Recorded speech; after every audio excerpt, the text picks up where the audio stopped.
solution to the war in Ukraine is more war.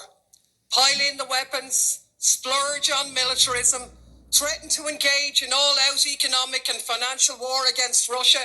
So the same things you were doing already and expecting a different result. The true definition of madness. How is not selling Kerrygold butter to Russia going to save any Ukrainian lives? How is buying filthy fracked US gas going to stop the war?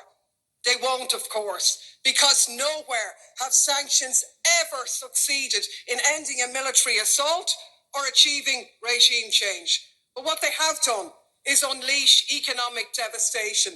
This time round, which will be paid for by the people of Russia, including those out protesting against the war, and increasingly being paid for by the citizens of Europe, facing massive energy price hikes, inflation, and a catastrophic decline in their living standards. Talk about shooting ourselves in the foot. And of course, this moral outrage at Russia's illegal war, which has sparked this lunacy, is in sharp contrast to the lack of any such scruples in terms of the illegal US wars in Iraq or Afghanistan, which we not only didn't condemn, but we actually joined in and continue to do business with them all the way. No such scruples about Saudi Arabia's genocide in Yemen. And even as the victims of those conflicts in the last few weeks meet to desperately seek financial pledges for their humanitarian crisis, they're being left short by billions, while we're happy to spend billions prolonging the war in Ukraine. Makes me absolutely sick.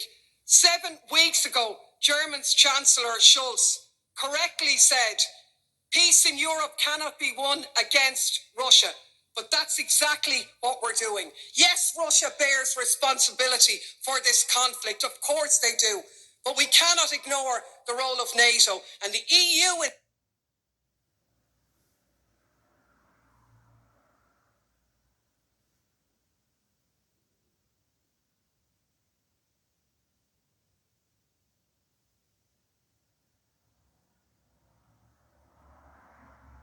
Instead of promoting peace and acting in the interests of the people of Europe, the Ukrainians, the EU citizens, and yes, the Russian citizens too, has become a tool of NATO and the military-industrial complex. What is needed is an end to the conflict, an end to militarism, a ceasefire and a negotiated settlement. We should restore our role as a diplomatic one of promoting peace. Anything else makes us complicit.